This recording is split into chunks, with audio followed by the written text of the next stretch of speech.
E então, enfim, se você também fez um diálogo assim, ao interno do nosso partido, se há um acolhimento pelo nosso bloco progressista da Câmara, assim, como é que você vê essa questão? Eu estou dizendo isso porque essas 2 semanas foram reveladoras de tendências ainda moleculares, mas que estão sinalizando talvez um cenário novo. Por exemplo, houve um diálogo patrocinado pelo Instituto Novos Paradigmas, né?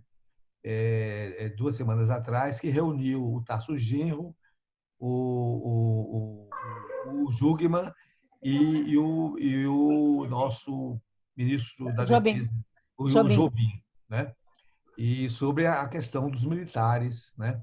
E isto, inclusive, numa live que o próprio Jugman anunciou o acompanhamento da parte tanto do Etchegói como do próprio ex-comandante do Exército, né? Vilas Boas. Vilas Boas. O contraditório Vilas Boas aí, né? Depois, outros debates foram feitos, nós fizemos em outros locais. Ontem mesmo, no Fórum 21, a gente teve uma reunião longa, de 3 horas e meia, com um coronel da PM, já na reserva, mas que até 2 anos atrás ele foi o comandante do policiamento daqui da capital, trabalhou também em Guarulhos, né? Enfim, depois a questão do Aras, né? Quer dizer, a entrevista ao Prerrogativas, as repercussões que se seguiram, né? Então, viu, Paulinho, se você pudesse até nos ajudar assim a contextualizar esse movimento específico que é importante nesse contexto vamos supor, de uma certa resistência ao que foi os movimentos de estado de exceção, os movimentos golpistas em diferentes modalidades, né? E claro que aqui também, com a presença do Atier, a gente pode estar depois também vendo como isso está atingindo o sistema de justiça, porque eles estão num debate muito grande. Por exemplo, público a videoreunião do Procurador-Geral com os procuradores e um término ríspido, né? Ou seja, está havendo agora uma polarização no campo conservador, né? Então, o que é que isso significa? Portanto, se você pudesse, o Paulinho, nos atualizar um pouco, né? E precisar, e como essa iniciativa pode estar compondo talvez uma agenda de futuro aí, né? E só para sinalizar, por exemplo, ontem o coronel, que foi vice-presidente da Associação dos Oficiais da Polícia Militar, ele foi quase obrigado, foi tão pressionado, porque ele se posicionou em um confronto direto com o Bolsonaro e tudo, foi obrigado a tomar a iniciativa de sair da associação e tudo, né? E a convicção dele ainda que uma grande parte das PMs ainda estão no alinhamento, embora já aqui e ali algumas, você entende, dissidências, né? O próprio Major Olímpio, depois o Paulo também conhece, né? E o Paulo, contextualizar um pouco, você entende, esse processo de resistência democrática, e certamente a sua iniciativa é uma trincheira importante nessa agenda aí, né? Eu não sei se a gente poderia talvez começar por aí, antes de entrar na própria proposta, né? Enfim. O que é que vocês acham? Podemos seguir esse caminho? Paulinho, você está de acordo? Que a gente possa começar por aí? Vamos aí. Podemos ir. Então tá com Só estou você. terminando aqui uma... Não, termine, fique tranquilo. O tempo é mais seu, viu, Paulo? Nós somos mais tranquilos aí. Você que tem uma agenda carregada. Primeiro, eu quero dar uma boa tarde a todas e todos. ao mesmo tempo, dizer que sempre é uma alegria estar no Perdizes Vermelha, que é como voltar para casa. E o Perdizes Vermelha, ele ganhou uma condição extraterritorial, tendo em vista que agora se utiliza de tecnologias que permitem que ele extrapole o território de Perdizes e ganhe o mundo. Então, vejo aqui gente de todos os cantos. Eu, quando fui convidado pela minha querida Regina Orsi, e a Regina, quando a gente está numa live, ela entra na live e fala assim: Perdizes Vermelhas presente. Mas quando eu fui convidado, eu achei que a figura principal do debate seria o Pedro Serrano, e eu até espero a chegada dele para que ele faça o papel mais importante.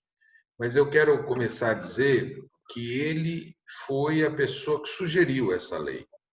E não só sugeriu, como ele trabalhou a elaboração da lei com outros juristas, né? Ele teve a participação do Lênio Streck, do Juarez Tavares, do Eugênio Aragão, do Marcelo Catoni, entre tantos que ajudaram na elaboração dessa lei. Ao mesmo tempo, antes de protocolá-la, nós tivemos o cuidado de discutir com o MST, e o MST opinou, e hoje o resultado final da lei é um cuidado enorme no seu uso, para que não tenha tipos abertos e para que também não seja utilizada contra os movimentos sociais. Está aqui o desembargador Alfredo Etier, que sabe do perigo de legislações com tipos abertos que podem ser utilizados contra os movimentos sociais. Bom, essa lei, ela surgiu como uma reação, esse projeto de lei surgiu como uma reação à utilização da Lei de Segurança Nacional. Ela foi utilizada contra um cartunista, ela foi utilizada contra o Lula, ela foi utilizada contra o ministro Gilmar Mendes, e também como reação à escalada autoritária que se ensaiava. Escalada autoritária a partir da provocação do presidente, do estímulo do presidente a um golpe de Estado. Ele, por muitas vezes, chegou a ameaçar fechar o Supremo Tribunal Federal, chegou a cogitar de utilizar o artigo 142 da Constituição, a GLO, para utilizar as Forças Armadas contra o Supremo Tribunal Federal, e também, por trás do seu movimento, se percebia a presença de milícias. Ele vem, desde o começo do seu governo, liberando a compra de armas e munições.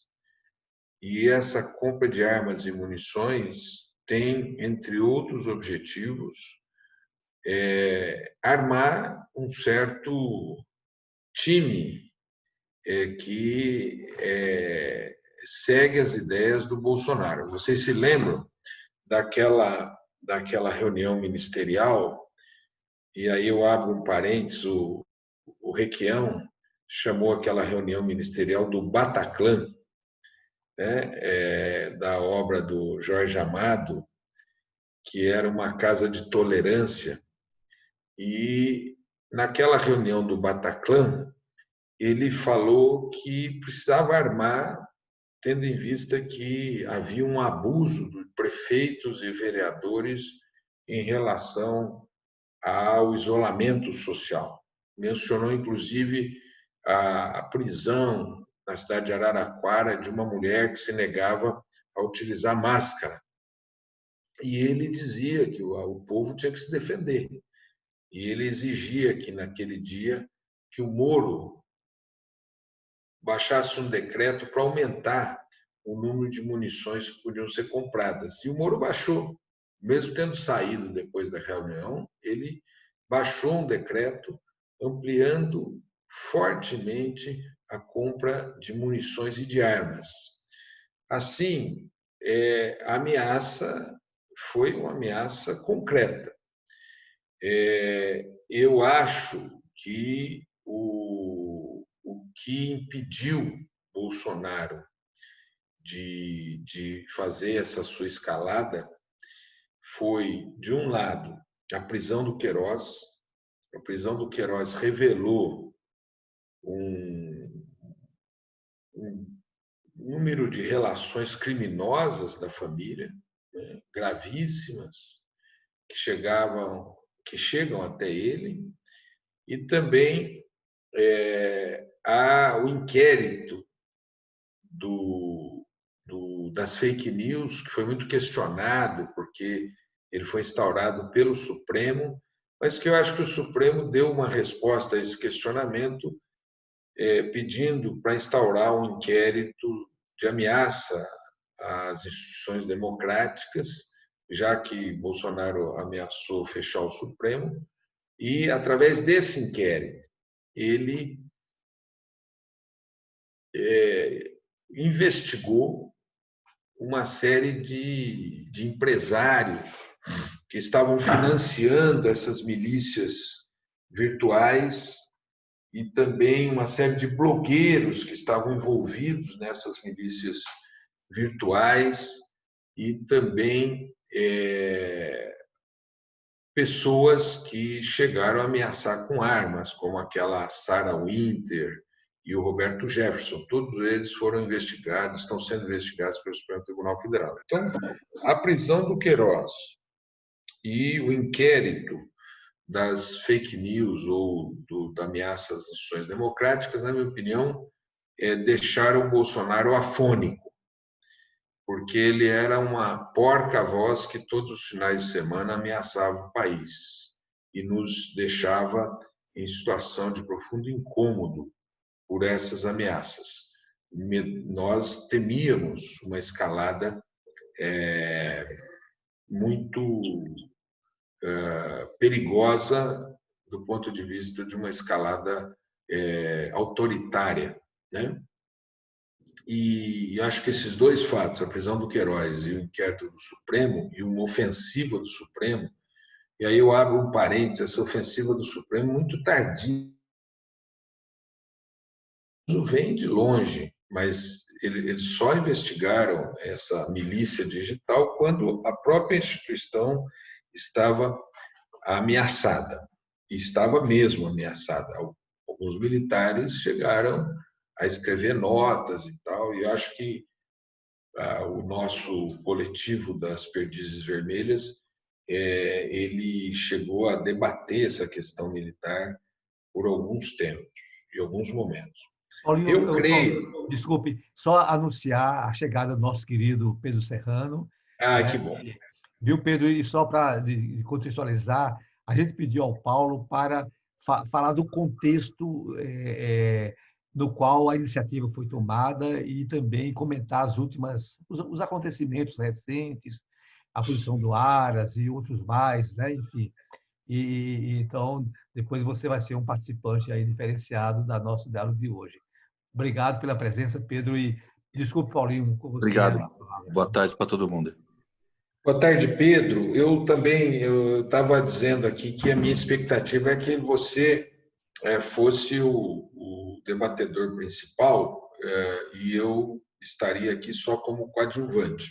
Mas aí me pediram para iniciar e eu mencionei a origem desse PL em defesa do Estado Democrático de Direito e que foi uma iniciativa sua, que você agregou uma série de juristas, como Lênin Streck, Juarez Tavares, o Eugênio Aragão, Marcelo Catone, Juliana Serrano e Carol Proner, que ajudaram a elaborá-lo e que também, nesse processo, o MST foi consultado para que fosse uma proposta que tivesse uma precisão para não ter tipos abertos que ameaçassem os movimentos sociais. Mas eu estava falando que eu acho que, e falei também o contexto, né? O contexto foi da escalada autoritária que o Bolsonaro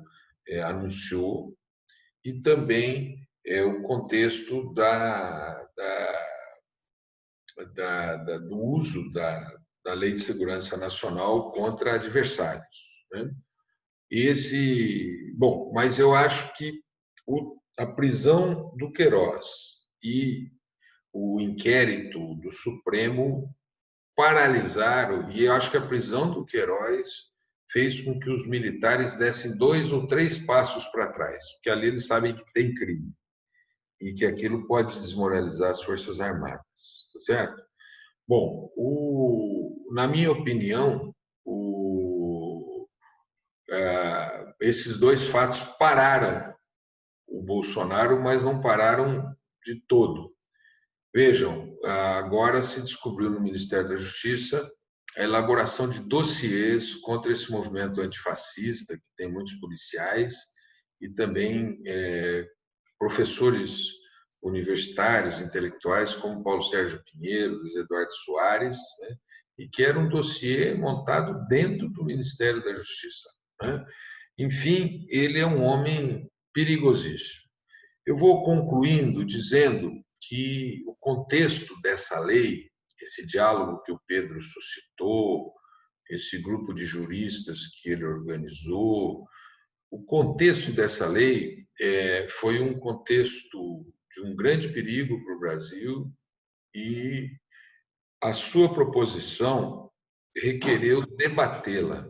Nós a debatemos no Supremo Tribunal Federal, com ministros do Supremo Tribunal Federal e antes de protocolar com o presidente da Câmara, porque nós demonstramos, e o presidente da Câmara concordou, que se trata de um perigo. E ele, então, prometeu fazer com que essa legislação tivesse um cuidado especial para que ela não caísse na mão desses segmentos autoritários que estão representados na Câmara.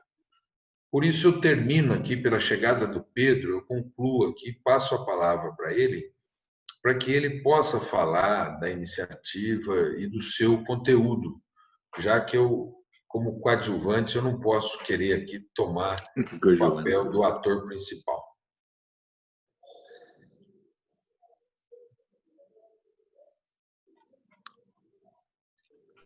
Você, Pedro. Então, vamos lá. Bem, boa tarde para todo mundo, né?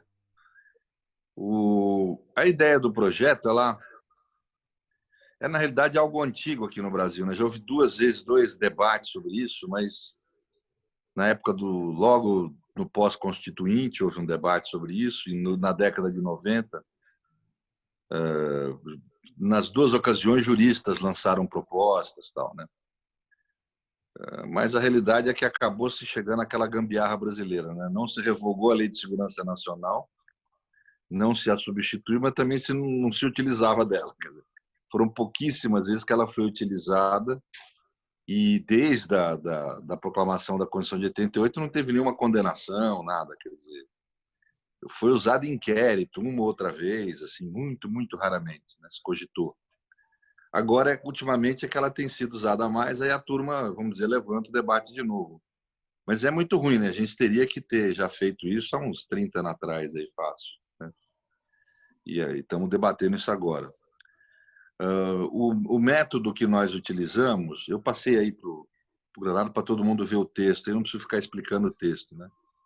Mas o método que nós utilizamos foi pesquisar no mundo, né? Reunimos lá um grupo, pessoal que fez doutorado comigo, aí, mestrado, reunimos um grupo inicial e fizemos uma pesquisa na Europa, na América Latina, no mundo anglo-saxão, sobre o que havia de leis e mesmo de projetos em torno disso, né? E aí, com base nisso, foi feita uma proposta inicial que foi muito modificada. Primeiro, modificada pelos juristas, né, que, como o Paulo falou, é o Lênio Streck, o Marcelo Catoni, a Carol Proner, o Eugênio Aragão, o Juarez Tavares, né? Gente de primeiríssima qualidade, né? Todos professores titulares e tal, né? Então, gente muito qualificada. E além do meu pessoal aí, do Ideu, do Anderson, da Juliana. E depois disso, ainda houve 2 debates, vamos dizer, de natureza mais política, um com a Fundação Perseu Abramo, lá com... como é o nome mesmo, Paulinho? É GAP? Não, GAP É é o... NAPES, NAP. Núcleo de... NAP, de ser de ANAP institucional. Isso. E aí houve também um debate com o MST. O MST resolveu não apoiar o projeto, mas também não ir contra. Ele nunca apoia esse tipo de projeto. Mas resolveram não ir contra. E o debate com o MST foi muito rico, porque ele foi nos apontando a necessidade de fechar os tipos, né, para tentar evitar que fossem aplicados ao movimento social. E, na realidade, nós até criamos um dispositivo que era algo que já deveria ter na Constituição, no fundo, que é o reconhecimento dos movimentos sociais como instituições da democracia que, portanto, precisam ser protegidos pelo Estado, né? Então, não só não permite o uso contra movimentos sociais, como, na realidade, promove a proteção do Estado aos movimentos, né? Agora, vai haver um debate grande, porque eu soube de outro tipo de projeto, um pessoal mais tucano, digamos assim, que preparou, né? E que é um projeto que traz o problema que o MST suscitou e nós corrigimos, né? Porque assim, a legislação que eles pegaram como base é basicamente a mesma que a nossa, então os dispositivos em si não são tão diferentes. O que é diferente é que são tipos penais mais abertos, porque nós fizemos essa tropicalização, digamos assim. Se você pegar a Europa, nos países que têm legislação assim, Alemanha, Itália, Portugal, Espanha, os tribunais lá são mais cautelosos com direitos fundamentais, com os movimentos sociais, com o direito à livre expressão, são bem mais cautelosos. Então lá não tem, é difícil você ver uso indevido. Então eles fizeram leis mais tranquilas e mais amplas, que peguem mais condutas, né? Nós preferimos adotar uma outra estratégia, porque estamos no Brasil. A gente preferiu reduzir o número de condutas passíveis de serem punidas, mesmo os que escapem condutas que deveriam ser punidas não estão sendo nessa lei, para que a gente tenha uma maior segurança de preservação do direito à livre expressão e do direito à participação dos movimentos sociais. Então, grosso modo, a gente sanciona sublevações contra as instituições, contra os poderes de Estado, né, democráticos, levantes ou movimentos civis ou militares que tenham ou o uso da arma de fogo ou ameaça do seu uso. A expressão arma de fogo veio do debate com a MST. Nós primeiros imaginamos violência ou palavras ou discurso de ódio. Aí eles mesmos fizeram a gente reduzindo. Quando chegou na área da violência, não, mas e se pegarem as nossas foices, etc., e acharem que isso é violência com arma, aí acabou vindo a expressão arma de fogo. Quer dizer, o tipo é bem fechado, quer dizer. E ele, vamos dizer, sanciona com especial rigor movimentos militares ou de polícias militares. Então, por exemplo, movimentos como aqueles do Ceará seriam sancionados certamente, ou certamente não sei, mas deveriam ser certamente sancionados. Os militares são punidos com sanção criminal, prisão e perda da patente do cargo público, né? Os agentes civis policiais que participem, policiais ou não, agentes públicos civis também perdem o cargo, além da punição penal. Os civis têm a punição penal, né? A única exceção a essa ideia do uso da violência que nós tivemos é por conta de um projeto que tem no Chile, que nós achamos interessante, como é um projeto de lei, colocar em debate, ver o que as pessoas acham. Que é um dispositivo que tem lá que pune, vamos dizer, quem a negação, o negacionismo da ofensa de direitos humanos pelo Estado durante o regime militar, né? Ou seja, tratando a questão como é tratado o Holocausto, quer dizer, uma questão que não pode se admitir a negação histórica. Houve efetivamente, né, todo mundo sabe, óbvio, ofensas a direitos humanos durante a ditadura militar, não se pode, vamos dizer, negar essa ocorrência ou essa natureza. Então,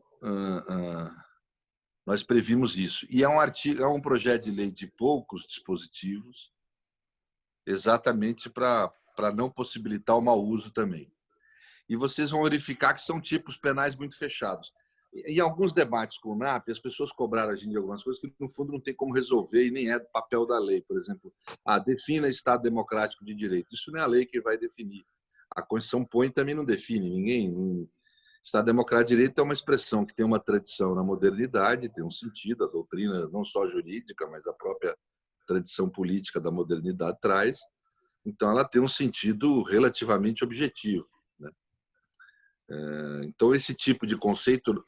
E não adianta você prever em lei, porque se você prever em lei a definição, qualquer um vai poder falar que a definição é inconstitucional porque contraria o sentido da Constituição. Então, no fim, assim, o efeito técnico prático é o mesmo, você colocar ou não definição desse tipo de conceito em lei. É a única coisa que você tem que não tem definição, todo o resto tem um... a gente procurou ser bem preciso por causa dessa demanda dos movimentos sociais, e também de jornalistas, o receio de que isso fosse acabar sendo usado contra, vamos dizer, condutas que são desejáveis na democracia. Só que isso gerou, na minha opinião, a grande questão que vai estar em debate entre os que apoiam a revogação da Lei de Segurança Nacional e a sua substituição por dispositivos da democracia. Dentro da OAB, por exemplo, a OAB agora está apoiando a revogação da Lei de Segurança Nacional a partir da semana passada e a sua substituição por dispositivos de defesa da democracia, mas no interior do Conselho de Estudos de Direito Constitucional da OAB, que esse debate se realizou, nós já observamos uma boa parte das pessoas, inclusive a relatora do caso, defendendo outros modelos de dispositivos semelhantes aos nossos, mas muito abertos.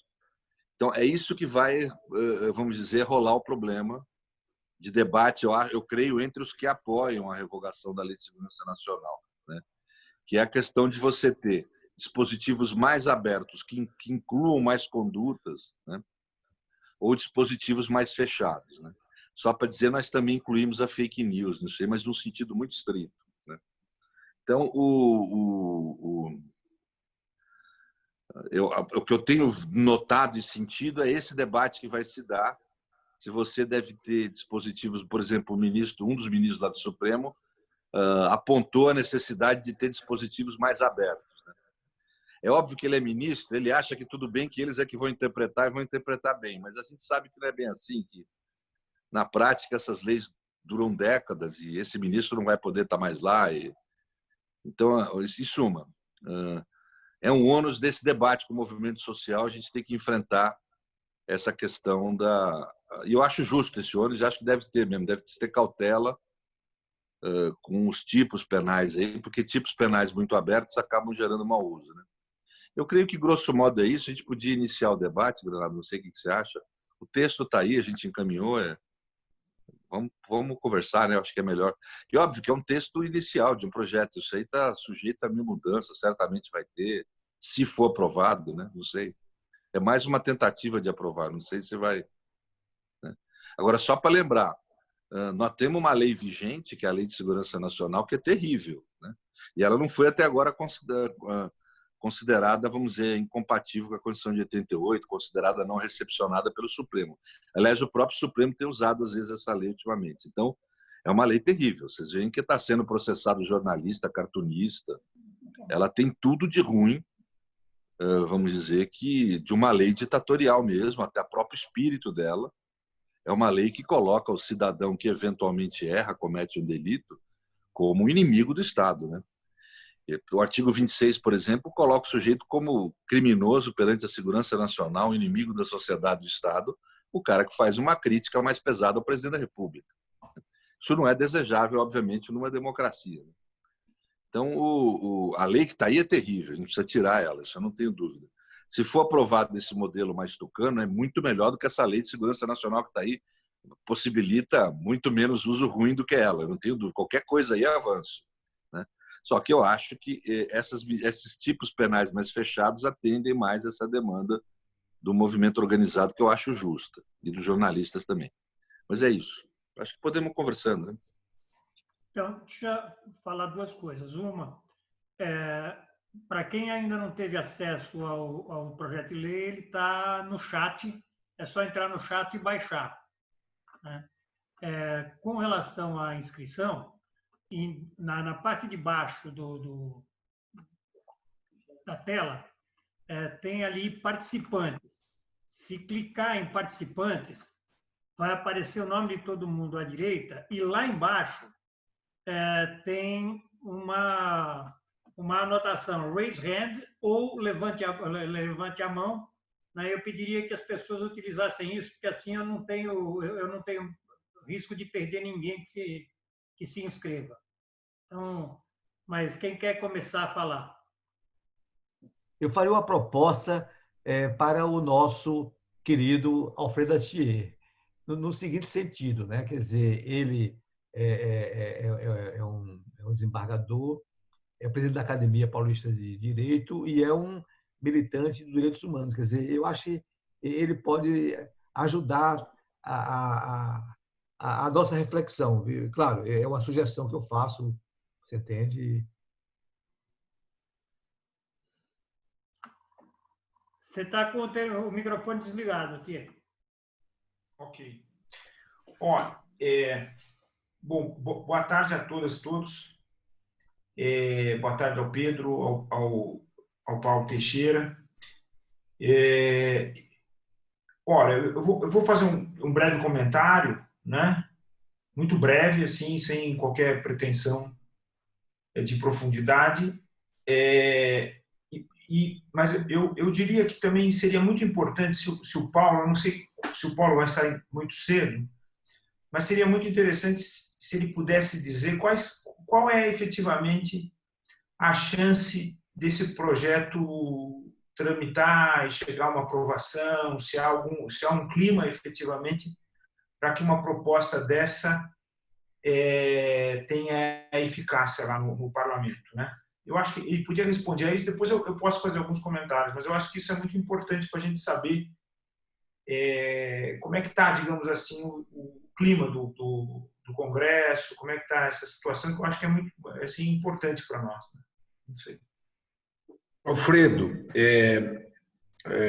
te cumprimento e eu quero falar, assim, eu não consigo fazer uma avaliação ainda de como estão as forças dentro do Congresso em relação ao projeto, mas eu quero te falar da oportunidade. Primeiro foram as ameaças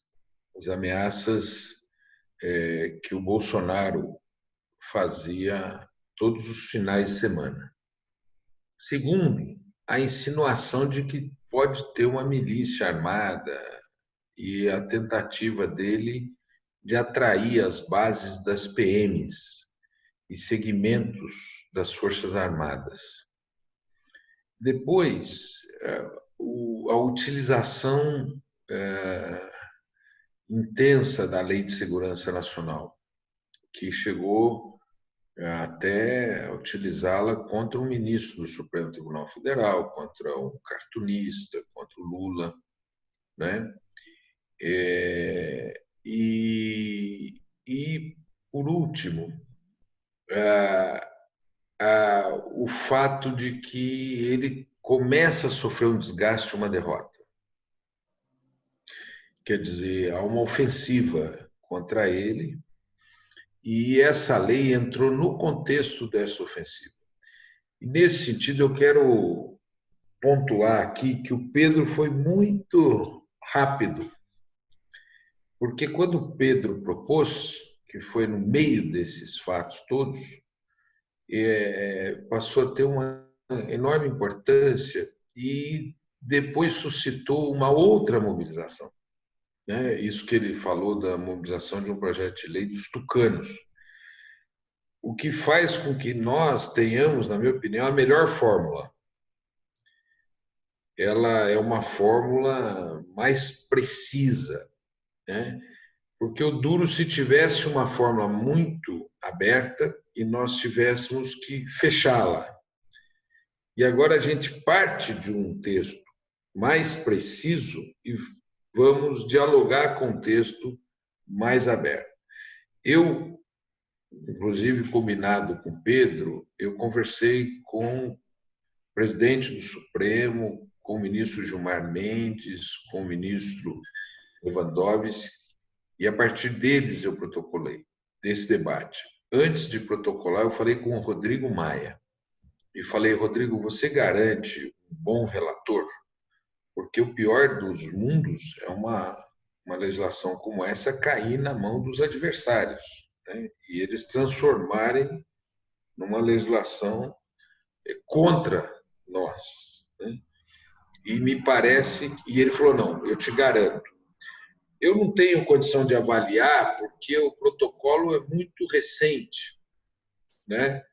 E nesse protocolo eu ainda não consegui conversar com o conjunto de forças, que eu pretendo fazê-lo nessa semana. O Pedro acompanhou, e inclusive nós vamos ter uma live na terça-feira com o presidente da Ordem dos Advogados do Brasil. O Pedro me pediu, eu falei com ele, ele aceitou, e a OAB se mexe, né? Então, e me parece, o Pedro me disse, que a OAB vai protocolar uma não sei se vai ser, uma DPF,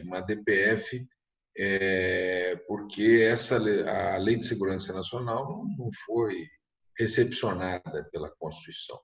Então, digamos assim, nós colocamos no momento certo e estamos buscando entrar numa onda de revogação da Lei de Segurança Nacional, mais adiante, construindo uma lei em defesa do Estado Democrático de Direito que pune qualquer tentativa de golpe armado e, ao mesmo tempo, de apologia à ditadura militar e endereça a lei para os setores militares da ativa, dizendo, olha, se vocês se mexerem, é para vocês isso aqui, essa legislação, né? Então, é basicamente isso.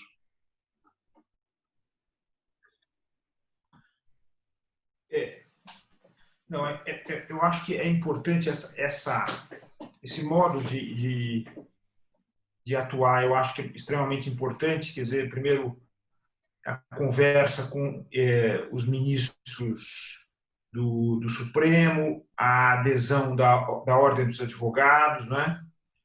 E seria também muito importante obter a adesão de algumas entidades, digamos, tradicionais, né, da sociedade civil, que estão se mobilizando hoje para recuperar um pouquinho todo aquele processo que ocorreu durante a luta pela redemocratização, diretas, constituinte, quer dizer, recuperar um pouquinho aquela costura que foi feita naquele momento, né? E em torno de uma norma concreta, que eu acho que essa norma é importante assim pela iniciativa. Então, isso eu acho indiscutível e claro, quer dizer, as pessoas que elaboraram, o nosso querido Pedro Serrano, o Juarez, o Lênio, Carol, Proner, o Marcelo Catoni, e não sei se esqueci mais alguém, o Aragão também, né? Enfim, são pessoas que têm uma credibilidade enorme no meio jurídico, que transcende o apoio apenas da esquerda, né? Quer dizer, uma credibilidade já assentada assim, em termos da comunidade jurídica, né? Então, isso é extremamente importante. Agora, eu queria fazer uns comentários sobre a lei. O primeiro deles é o seguinte: eu vejo, nós temos aí, não é só, nós temos a Lei de Segurança Nacional, nós temos a Lei Antiterrorismo, né? E a lei antiterrorismo faz remissão a outras duas leis, que é a lei de crimes hediondos e a lei das organizações criminosas. Na lei na lei antiterrorismo, né, nós temos um dispositivo já ali, que é esse dispositivo da exceção, né? Quer dizer, querendo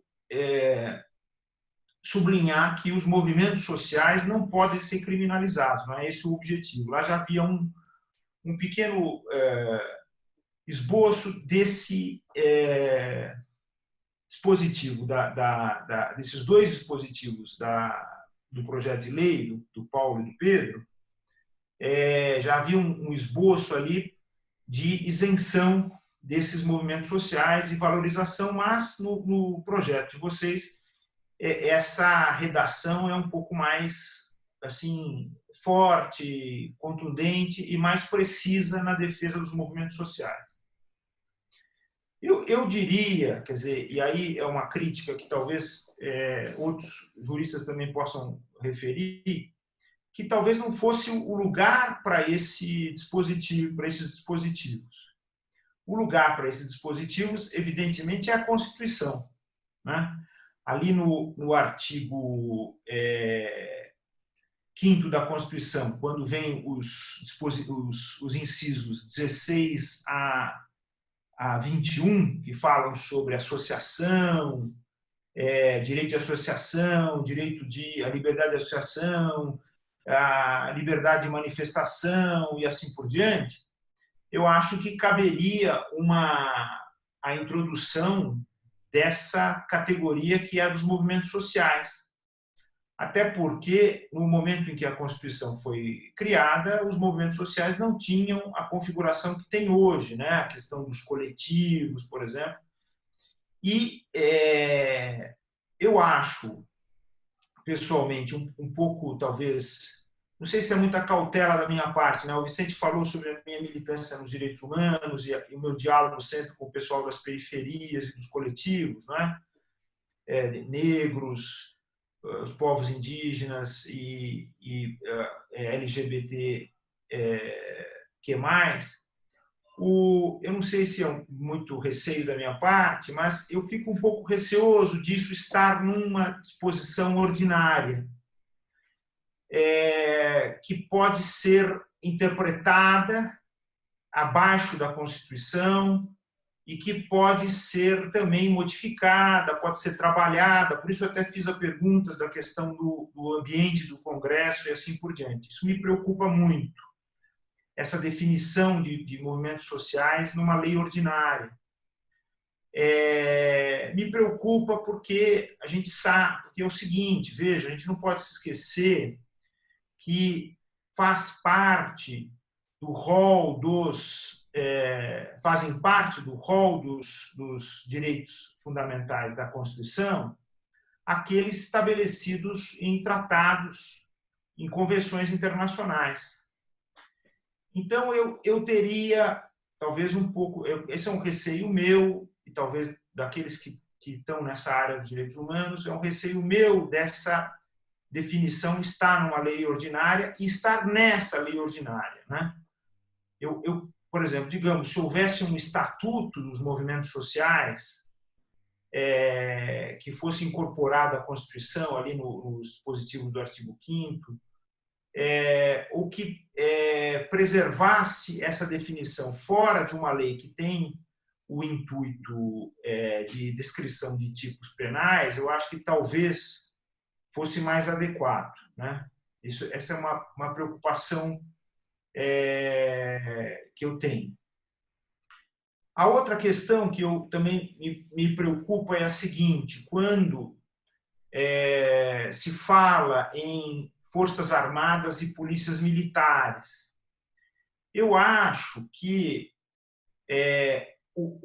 usar, porque vejam, a questão das polícias militares é uma questão extremamente controversa, né? Porque nós temos aí, inclusive, alguns reparos feitos na ordem interamericana no sistema interamericano de direitos humanos, a essa permanência de uma força militar com a definição que tem na Constituição brasileira como órgão de segurança. Então, eu acho que, quando se fala ali em Forças Armadas e Polícias Militares, na lei, eu procuraria tirar essa especificação das polícias militares, que é, na verdade, até um reconhecimento de uma coisa que nós temos que continuar a lutar para mudar, né? Quer dizer, tirar esse caráter militar, e, sobretudo, isso implicaria também uma coisa que eu acho extremamente importante, quer dizer, vejam, não apenas inserir na Constituição a proteção aos movimentos sociais, coletivos, etc., mas também lutar para modificar a configuração da segurança que está na Constituição, que põe as polícias militares, por exemplo, como forças reserva das Forças Armadas, subvertendo a ideia do que seria segurança, né? Quer dizer, põe a segurança do Estado como primordial contra a população periférica, contra as chamadas minorias, e assim por diante. Então, pensaria nisso, e eu ali, então, se fosse para usar, então, um termo, eu diria os órgãos de segurança, né? Portanto, as Forças Armadas e os órgãos de segurança, que são as polícias, em geral, né? Não especificar as polícias militares, muito embora, é claro, o alvo são as polícias militares, do ponto de vista político, são essas polícias que são extremamente importantes, inclusive até como forma de sustentação desse regime, né? A outra questão é a seguinte, quer dizer, nós estamos revogando a Lei de Segurança Nacional, quer dizer, por essa lei, né? Mas eu acho que aí, veja, essa questão, por exemplo, o Paulo, na resposta, acabou adiantando uma coisa que eu ia falar. Quer dizer, a lei de Segurança Nacional, evidentemente, não foi recepcionada pela Constituição de 88, pela Ordem de 88. Nunca se falou nisso, porque, veja, até hoje, essas discussões todas que o Tarso e o Tarso Genro está fazendo com relação a essa questão do Exército, são fundamentais, porque são questões não discutidas, que foram apagadas do debate durante todo esse período de 32 anos quase da Constituição. Isso aí precisa sofrer, digamos assim, uma alteração muito profunda, né, e que seja bastante debatida. Eu sei que esse não é o momento, talvez, quer dizer, há uma oportunidade, há um enfraquecimento aparente do bolsonarismo, exatamente por causa desse conflito que ele está tendo agora, que é um conflito interno entre o bolsonarismo e o lavajatismo. A gente vê hoje, por exemplo, como é importante o lavajatismo no Brasil, quer dizer, você vê como essa discussão, essa crítica ao lavajatismo é essencial, ela está tocando em aspectos da segurança que são essenciais, que são remanescentes também da ordem ditatorial, né?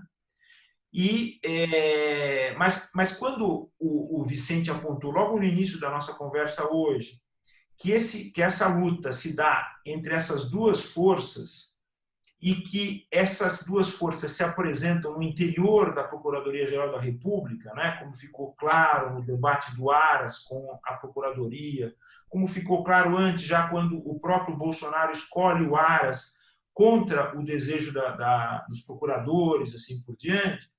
Mas isso é importante a gente ressaltar, que essas forças conservadoras, ou mais precisamente reacionárias, lamentavelmente continuam predominantes no interior do sistema judicial, né? O sistema judicial que abrange o Ministério Público e procuradorias e assim por diante. Então, essas forças conservadoras e reacionárias ainda continuam muito, muito presentes. Então, é preciso lidar com essa questão com muita cautela, né? E obter o apoio de algumas entidades, de magistrados, de profissionais do direito em geral, advocacia, etc., é extremamente importante, assim como outras entidades da sociedade civil, né? E o outro aspecto, assim, estou falando muito brevemente, muito rapidamente a minha análise aqui, só para, digamos assim, ajudar na compreensão e trabalhar isso tudo, né? A outra questão que eu acho também que é relevante também aí da gente conversar e discutir é a seguinte: eu acho que, claro, nós temos que punir a apologia da ditadura. Sim, acho que nós temos que punir a apologia da ditadura. Isso está na legislação citada ali nas notas de rodapé da justificativa. E nós temos que fazer isso. Nós temos que ser intolerantes com a apologia da ditadura. Agora, o que me preocupa é o fato de, nessa lei, está expressa a punição daqueles que... Não vou ler aqui o dispositivo que está com vocês aí, mas está referida à punição daqueles que fazem apologia a atos criminosos ou fatos criminosos e crimes cometidos pelo regime ditatorial. O problema é que, muito embora a gente tenha, da parte da Corte Interamericana, a condenação do Brasil por ter dado eficácia a uma lei de anistia que não é reconhecida do ponto de vista do direito internacional, né? Todo mundo sabe que o Estado não pode se auto-anistiar dos crimes que cometeu. E, portanto, a nossa lei de anistia é inválida quando ela afirma que os crimes cometidos pelos agentes de Estado estariam cobertos pela anistia, né? Mas isso é no âmbito internacional e do sistema interamericano. Agora, no âmbito interno, o Supremo, lamentavelmente, ele disse que a lei da anistia vale para esses... Isso é um absurdo total, quer dizer, de um desconhecimento do Supremo da lei, da vinculação brasileira ao sistema internacional, ao sistema interamericano. É um absurdo, é incompreensível que o Supremo tenha tido uma decisão desse tipo. Mas isso foi estabelecido. O que significa isso? Que não há uma discussão, digamos assim, quer dizer, há uma dúvida aí com relação a essa questão aí, como está definida, como está posta no projeto. Porque quando ela refere fatos criminosos e crimes cometidos na ditadura, apologia desses crimes, o problema está em que há uma lei de anistia que diz que esses fatos não constituem crime, quer dizer, não podem ser lembrados do ponto de vista jurídico como crime. Lamentavelmente, é um erro. É um erro do Supremo, é um erro da nossa ordem jurídica, eu entendo, mas eu acho que aí nós teríamos um obstáculo, porque quando alguém fala de um fato que é de fato criminoso, é realmente criminoso, a tortura, o sequestro, o assassinato, foram cometidos pelos agentes de Estado no curso da ditadura, se ela faz apologia da tortura, como o Bolsonaro faz a torto e direito, o problema é que aí não haveria uma dúvida de interpretação, porque aí a lei fala em fatos criminosos e crimes quando existe a anistia. Então, portanto, haveria uma dúvida de falar assim, como é que nós vamos incriminar, então, a pessoa que fez essa apologia, né?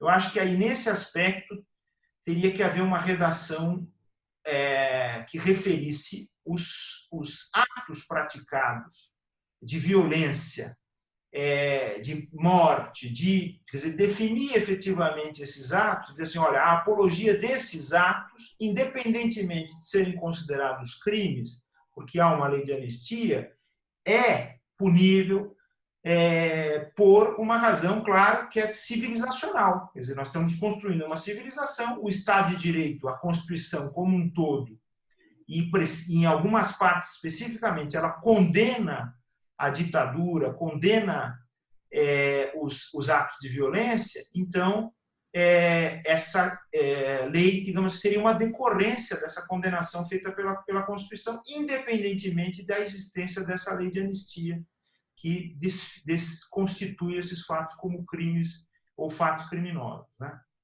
Então, são essas 3 observações só que eu faria, mas assim são feitas de forma construtiva para esse debate nosso, elogiando deveras essa iniciativa maravilhosa, né? Eu acho que é excelente a proposta e o que vocês estão levando à frente, e tem todo o meu apoio, o apoio da academia, claro, a Academia Paulista de Direito, mas para o debate, digamos, de todo mundo, eu colocaria essas questões. Isso. Tem só a Rosier, por enquanto, inscrita, mas eu perguntaria ao Pedro e ao Paulo se gostariam de fazer alguma intervenção em cima da fala do Atier. Bem, eu creio que as colocações do Atier são muito válidas, interessantes, né? Corretas, né? Em essência. Só para responder uma a uma aí, eu concordo contigo. Bem, primeiro, Atier, para ser franco, eu era a favor de revogar a lei de antiterrorista, não vejo utilidade nessa lei, né? Também, pelo menos, modificar muito a lei de organização criminosa, mas como foram leis feitas pelo PT, e aí a ideia era ter apoio do PT, então a gente resolveu não entrar nessa seara, por uma questão política. A tua primeira observação é quanto a... Você tem razão. O ideal seria, como a Jaté tinha falado, esse dispositivo protetivo dos movimentos sociais está na Constituição. Mas nada impede que ele esteja em lei ordinária, até porque, de certa forma, é uma regulação do direito à livre reunião e organização, né?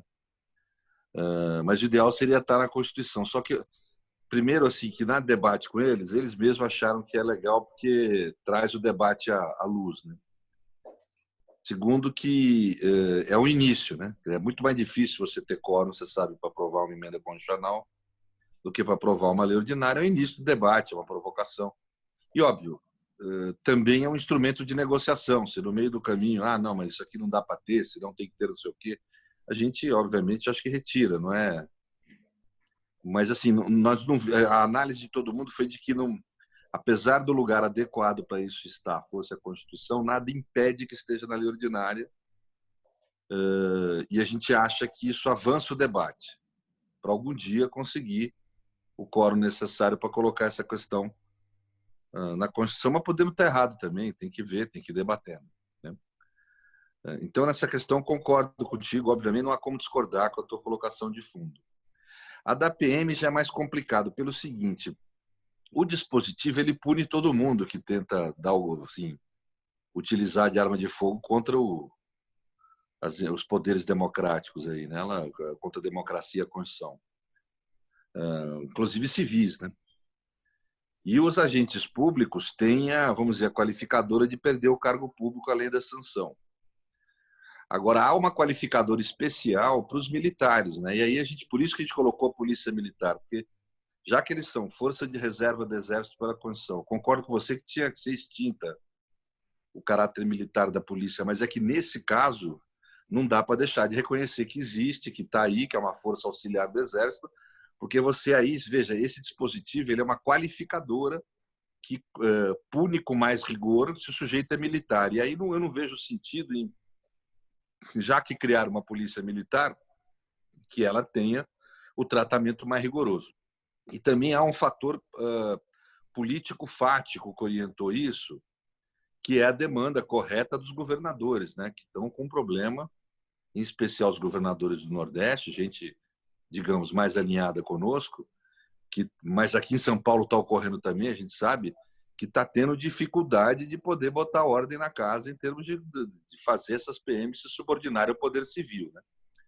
Lá no Ceará, por exemplo, eles usaram de armas, né? E ameaçaram usar de armas, deram um tiro em senador, né? Mesmo que o senador estivesse tendo lá uma conduta meio atípica, não é o caso de meter bala nele como fizeram, né? Então, em suma, quer dizer, as PMs têm esse fator também específico. E, na realidade, a análise que se tem, que é no campo político, isso é de que o Bolsonaro tem muito mais influência nas PMs do que nas Forças Armadas, e naquele momento mais quente, obviamente agora estamos num momento mais frio, mas naquele momento mais quente que a lei foi concebida e foi falada e tal, o Bolsonaro contava com amplo apoio das PMs para um golpe mesmo, né? Não é algo inimaginável. Se a gente for lembrar, o golpe nazista ele vai se construindo com as polícias locais, as Forças Armadas aderem depois, né? Então não é inconcebível, né? Com apoio só da Polícia Civil nós nunca teríamos, mas com apoio da PM é possível, sim, das PMs dos estados, né? Então a gente achou que na qualificadora, e isso eu insisto, eu acho que é correto a gente ter a punição para as Forças Armadas e também para as PMs, diferenciando elas das Forças Civis, porque ali a figura do militar é que sempre, vamos dizer, criou problema para nós, né? Vamos ser assim, objetivo, né? E não é que o policial civil não seria punido, ele seria punido no dispositivo mais genérico que pega os agentes públicos, inclusive teria uma qualificadora para ser agente público, né? E perderia o cargo da mesma forma que o PM, é só a quantidade de pena aí, vamos dizer, né?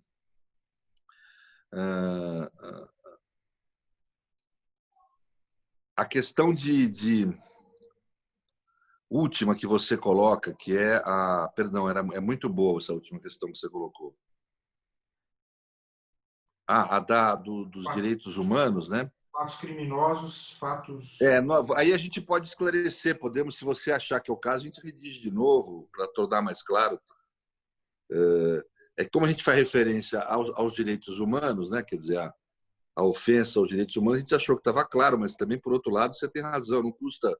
Essas coisas não custa você explicitar, deixar mais claro, não ficar debatendo se anistia incide ou não em retirar o caráter criminoso da conduta, se o sentido da palavra crime atualmente, o sentido da expressão direitos humanos, ao que se refere. Acho que se puder evitar esse debate é melhor mesmo. Então, eu acho que é uma boa sugestão. A gente poderia, vamos dizer, especificar mais esses atos, né? Para ser franco, o meu problema não é com especificar mais. Tudo que for possível especificar mais, sou a favor. O problema é o contrário, é quando a gente... O teu debate é um debate bom, eu diria, em termos de defesa de direitos humanos e de movimentos sociais. O debate fica um pouco ruim para a defesa dos direitos fundamentais e direitos sociais, vamos dizer, com os que querem ampliar os conceitos, que são a maioria hoje, inclusive, eu creio, né? Eles querem ampliar o conceito. Aí é ruim, porque daí, vamos dizer, possibilita um uso indevido dessa legislação, né? Então, vamos dizer, essas três questões principais que você levanta, acho que são essas três, né? A primeira, a reflexão que a gente teve foi essa, pode estar errado. A segunda, eu insisto no ponto de vista que PM deve estar posto junto com as Forças Armadas na qualificadora. A terceira, a gente podemos redigir, nós dois mesmos, você redige, manda para nós, a gente incorpora, né? Eu acho que é isso. O que mais, Granado? Tem mais alguma outra questão que você levantou e tenha fugido, Poitier? Tia, O Paulo, Tá bem respondido, Pedro. Obrigado. Obrigado. Tia, sobre o conteúdo, acho que o Pedro respondeu bem. Primeiro, dizer que há juízes. Vai ver a parte política. Há juízes no Brasil, e você é um caso importante. Segundo, dizer que no dia seguinte à notícia do protocolo dessa lei, me ligou o Antônio Cláudio Mariz de Oliveira e disse que achou muito importante a proposição, disse que o Delfim Neto teria ligado para ele, cumprimentando, e que ele quer levar esse debate para a Comissão Arnes, o que ampliaria para um segmento importante da luta democrática e o centro político do Brasil. Eu vou ligar de volta para ele, já que foi ele que me provocou, e pedir se ele não faz um debate na Comissão Arnes. E a gente ir debater lá, e você está convidado, e o Pedro expor esse conteúdo na Comissão Arnes.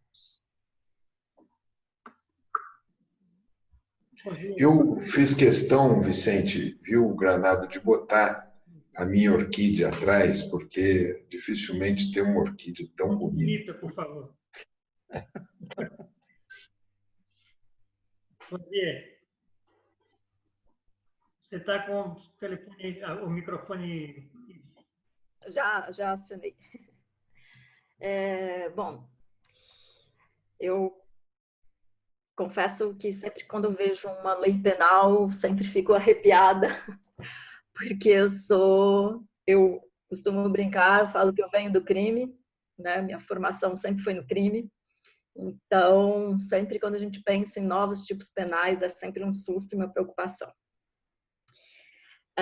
Nesse sentido, acho que a preocupação que vocês tiveram, Serrano, e assim, em imaginar que o Juarez Tavares está na comissão já me deixa bastante tranquila, porque estou muito alinhada com o pensamento dele. E nesse sentido, acho que olhar para os tipos penais e pensar que são tipos penais, na medida do possível, fechados, é muito importante. E aí eu coloco uma primeira observação do ponto de vista, até a tua exposição é muito clara, até pelo fato de você também ser professor, mas quando eu olho o público aqui do nosso encontro, eu fico pensando se para as pessoas se para todo mundo está clara a diferença de um tipo penal aberto e fechado. Então, acho que, não sei se para as pessoas não estão... se esse conceito não estiver claro, acho que vale a pena a gente, inclusive, expor isso, porque é importante para que as pessoas apropriem da legislação e desse conceito, né? E, de fato, uma legislação como essa é fundamental que ela parta de tipos penais fechados, e quanto mais fechado, melhor, para que a gente... aquela velha história para que o tiro não saia pela culatra, né? Então, essa é uma preocupação bastante importante. Por outro lado, eu fico pensando, e aí eu queria muito ouvir você e o Paulo sobre qual a expectativa de vocês com a aprovação dessa lei, não no sentido, como a Tia estava dizendo, de como é que está o cenário para que ela seja aprovada, mas no sentido de qual a expectativa dela ser uma lei efetiva. Eu acho que ela tem um caráter simbólico bastante importante, mas eu não sei se ela é efetiva, né? Evidentemente que a gente precisa formalizar direitos para torná-los materiais, mas o Bolsonaro é um exemplo típico de uma pessoa que já podia ter sido punida há muito tempo atrás, né? Como o Serrano mesmo, acho que foi o Serrano, não sei se talvez tenha sido o Paulo, mas acho que foi o Serrano que disse, o próprio inquérito, né, das fake news só foi instaurado quando chegou ao STF, né? Quando o problema, a ameaça esbarrou ali. Leis nós temos bastante e temos leis, temos bons textos. A questão que me preocupa são as instituições que garantem direitos, que asseguram direitos, né? Então, acho que o debate não passa só pela aprovação de um texto de lei, mas passa por educação em direitos, passa pela promoção de cidadania. E, nesse sentido, eu queria ouvir um pouquinho vocês de qual a expectativa de vocês sobre a efetividade dessa lei.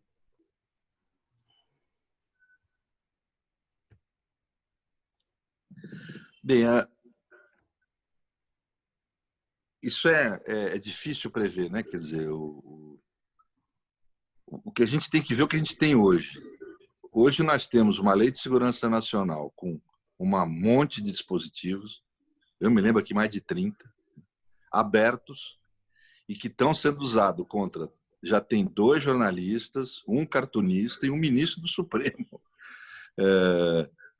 Vamos dizer...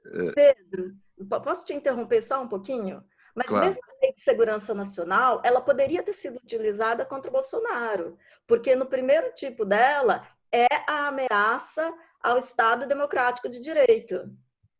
Não, sim, mas veja, como são tipos muito abertos, Você pode sim utilizar contra o Bolsonaro. Foi utilizado contra bolsonaristas.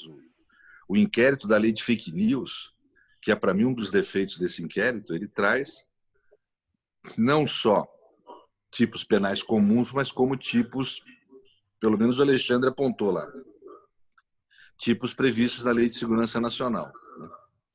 Então, veja, eu não tenho dúvida que a Lei de Segurança Nacional ela é ruim no espírito dela, porque é um espírito nazista, não tem? A inspiração é Carl Schmitt, né? O conteúdo dispositivo dela são tipos penais muito abertos, e mesmo o conteúdo de sanção de muitos desses dispositivos, eles sancionam condutas que são desejáveis na democracia. A crítica é desejável, o exercício do jornalismo livre, né? Ou seja, esse tipo de coisa. Então, essa Lei de Segurança Nacional é um mal, né? Então, eu acho que se o nosso projeto tiver o condão, como já está tendo, ele mobilizou debate, né? Já mobilizou com pouco tempo de disposição pública. Se ele tiver o condão, por exemplo, já provocou a OAB entrar com uma DPF. Se a OAB consegue êxito nessa DPF e revoga a Lei de Segurança Nacional, já é um baita avanço, entendeu? Assim, eu estou imaginando as coisas concretas mesmo, o que a gente vai conseguindo por etapas, né? Essa crítica que você tem, todo mundo tem, eu tenho também, quer dizer, das nossas instituições, do nosso judiciário, mas se a gente ficar esperando também fazer toda a reforma de Estado para daí propor leis, e enquanto isso a gente vai ter dois flancos. Uma lei de segurança nacional que ainda não foi suprimida a sua vigência, que pode ser usada contra qualquer um, e outro, a ausência de instrumentos de defesa. É óbvio que não é uma lei que vai evitar um golpe, mas uma lei dessa pode punir uma tentativa de golpe. A gente sabe, por exemplo, que um golpe, às vezes, ele não se efetiva na primeira tentativa, ele vai rolando. Se você tem um instrumento... Hoje nós não temos nenhum instrumento. Se esse instrumento vai ser usado ou não é um outro debate, mas nós não temos instrumento hoje, né? E nós fizemos a verificação, o Juarez, inclusive, nos ajudou muito nos textos alemães aí e tal, né? Do texto alemão e dos outros países germânicos, né? Nós vamos ter, se esse projeto for aprovado como está, nós temos a Lei de Defesa da Democracia. Nós somos uma das poucas democracias do mundo que não tem uma lei de defesa da democracia. E nós vamos ter a mais fechada do mundo, segundo o Juarez, a que mais garante, que mais está de acordo com a garantia dos direitos humanos e fundamentais que ele viu. Então, quer dizer, porque é real mesmo, nós vamos ter a lei mais com tipos penais mais fechados do mundo, né? Não há, se você pegar a lei portuguesa, a lei italiana, a lei alemã, a lei belga, as leis aqui latino-americanas, a do Chile, a do México, são todas leis com tipos penais mais abertos, né? Então, isso para mim é um avanço, né? Agora, óbvio que como é que vai garantir quem é que vai aplicar? Isso não está em debate nesse momento, né? A gente está criando o instrumento para depois ver como é que fica. O que me assusta é assim, hoje, se você tiver um golpe, se você tiver um grupo de esquerdistas que se reúne para começar a tramar um movimento de guerrilha, algo do gênero, eles estão enquadrados na lei antiterrorismo. Se você tiver uma tentativa de golpe militar, você não tem sanção. Você pode tentar ter pela Lei de Segurança Nacional, mas não está claro, né? A sanção para o militar é a mesma do civil, se é que vai ser sancionado, né? Hoje você não tem sanção clara, objetiva. Você tem no Código Militar, você fala de insubordinação, você vai ter que pegar outros ambientes. Você não tem uma sanção clara e específica para tentativa de golpe. E aí, eu também sou minimalista em termos de direito penal, né? Eu não chego a ser abolicionista, mas sou minimalista. E não sou abolicionista exatamente porque eu sei que o regime político é também um ato de força. Você precisa ter força. E a democracia também. Se a democracia se fragilizar, a história mostra que ela é arrebentada, ela é destruída.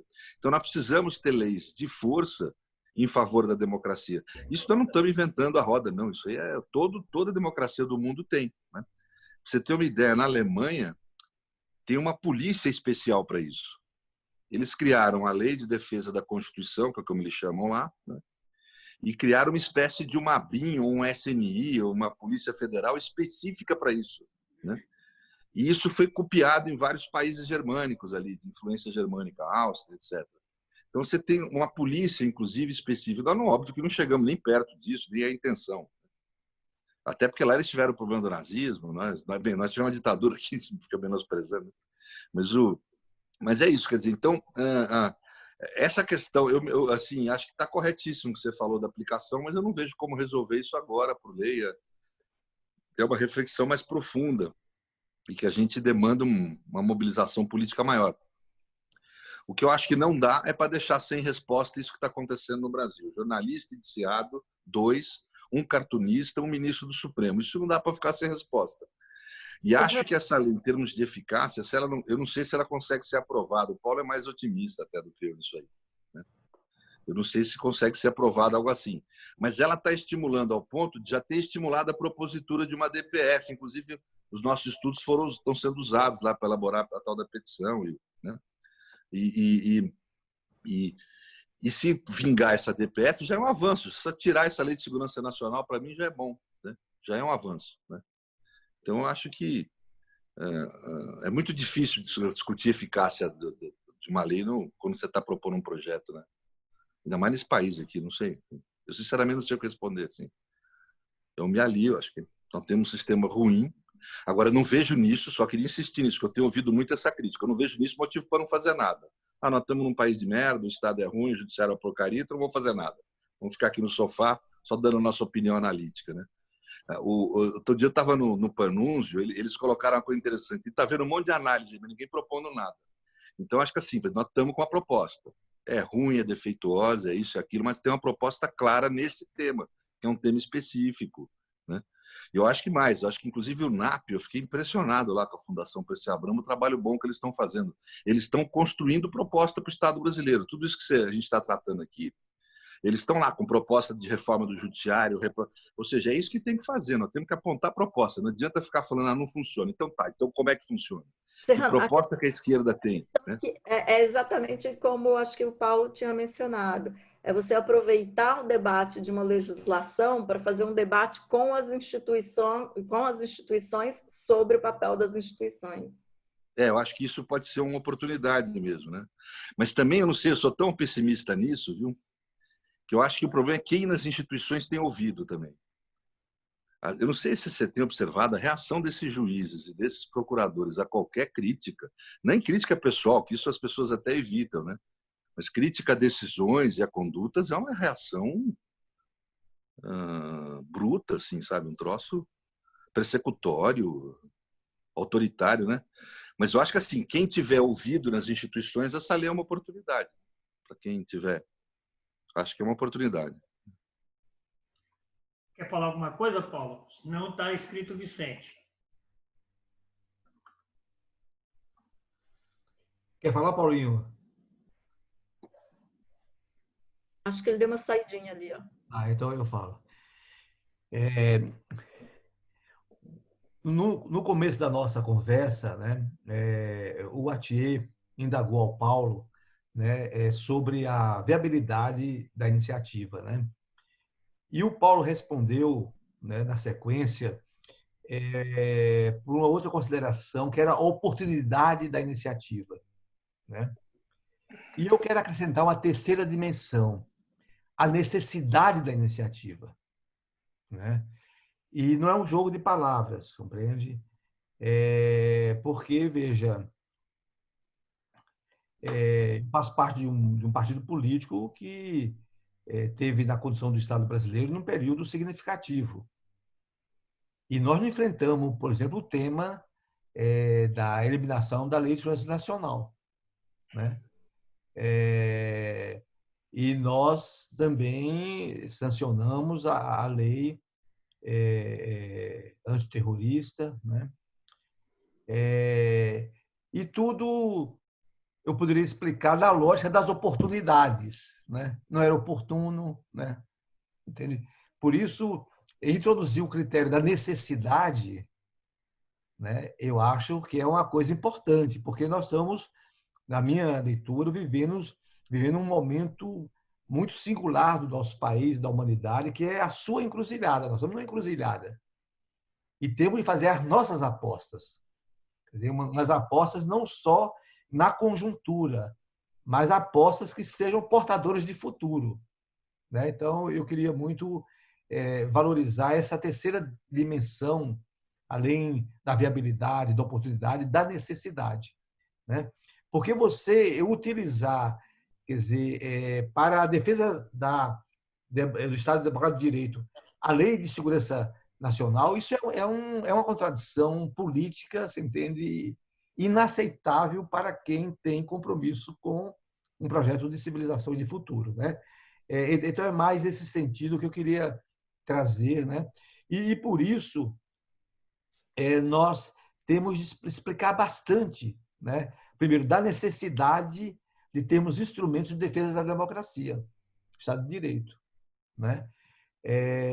Porque senão fica sempre, vamos buscar os acordos conjunturais específicos, né? Os acordos, se entende, obscuros, né? Enfim, em resumo, eu só queria colocar essa terceira dimensão, você entende, além de perguntar da viabilidade, da oportunidade, da necessidade, né? E isso, portanto, significando também que a discussão da própria lei deve ser uma tarefa de todos nós. Quer dizer, eu acho que nós temos de usar essa questão para discutir, veja o que está no presente nosso e os desafios do futuro, né? É só mais essa consideração, você entende?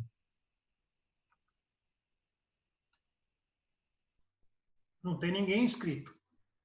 Ah, não, tem sim, é Tarará.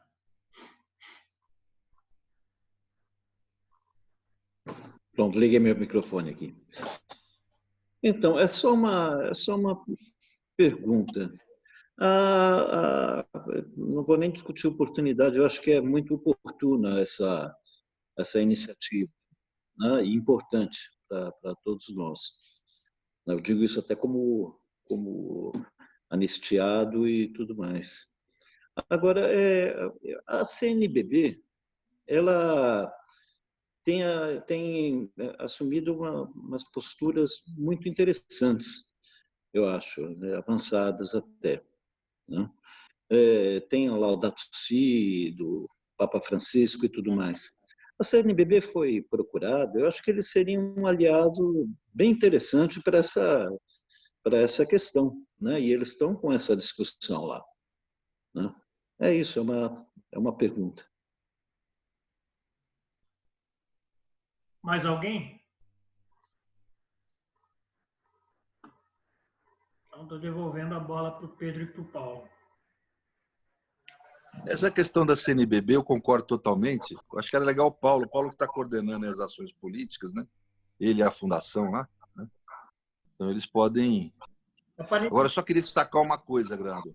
Foi muito interessante esse diálogo com o NAP, tanto que isso aí é uma das pequenas iniciativas do NAP. Eles estão com uma ideia...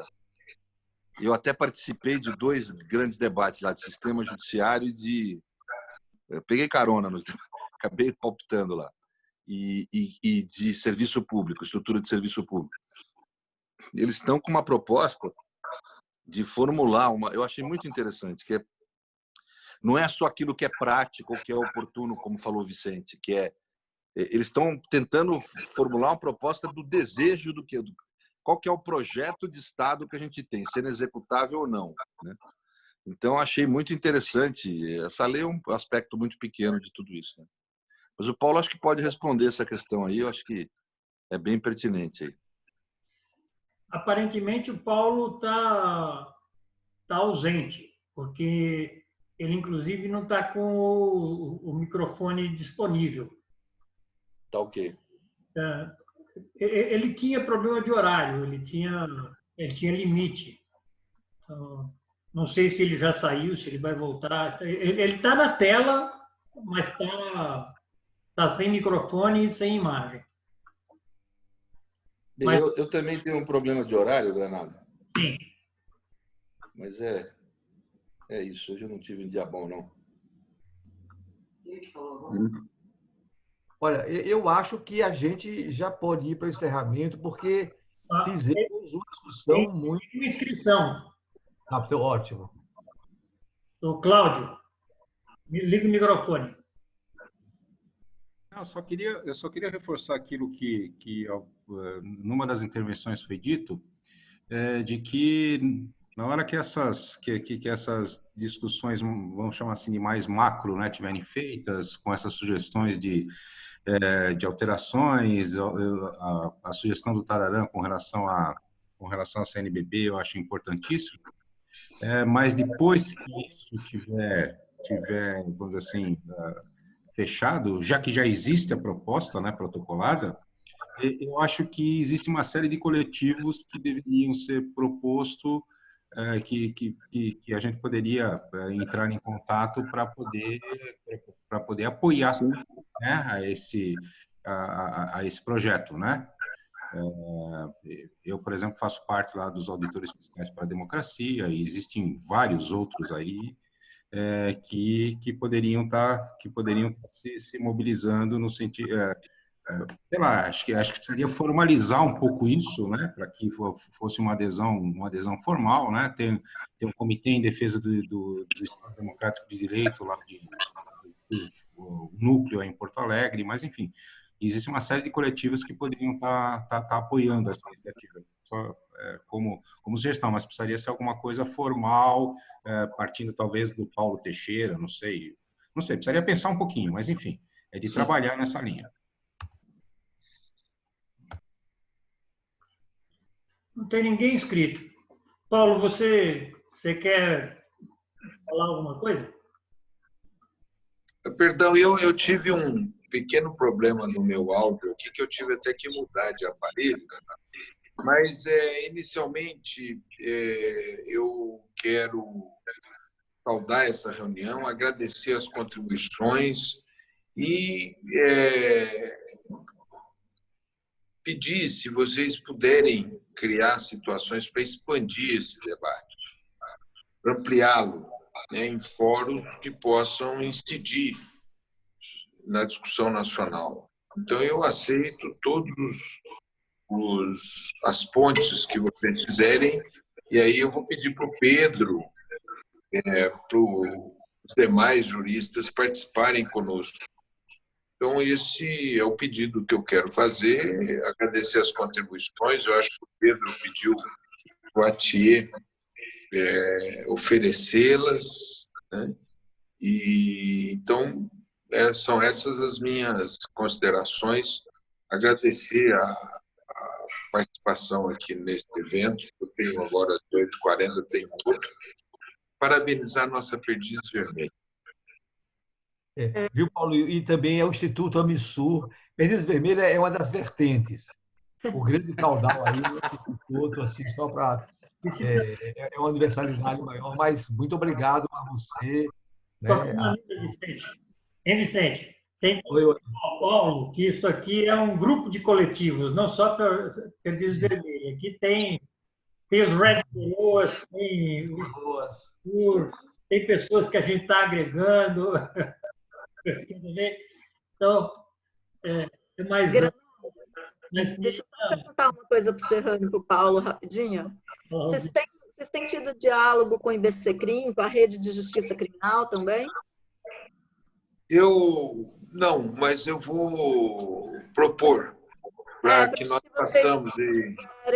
Se vocês quiserem.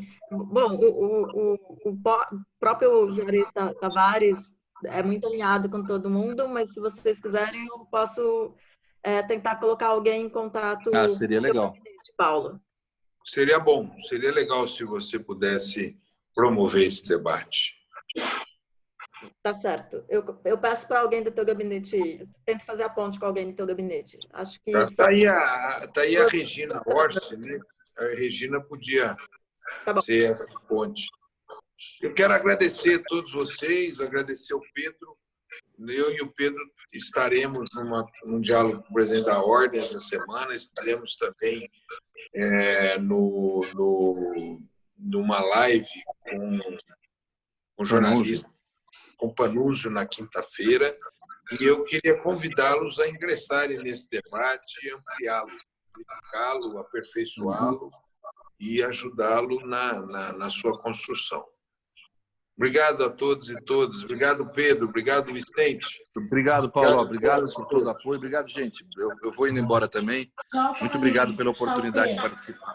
Um grande abraço a todos. Tchau, Paulo. Pedro. Tchau. Um abraço a todos. Obrigado, Paulo. Abraço a todos. Faz tempo, né? Faz tempo. Foi legal. Outro dia eu cruzei, acho que foi o Serginho, né, que a gente falou, pô, da última vez que a gente se viu, caiu um muro aí, rolou umas coisas. A última vez foi a Lava Jato, né? Ainda foi lá. Pois é. Tchau, gente. Tchau, tchau. Tchau, querido. Falou, gente. Tchau, tchau.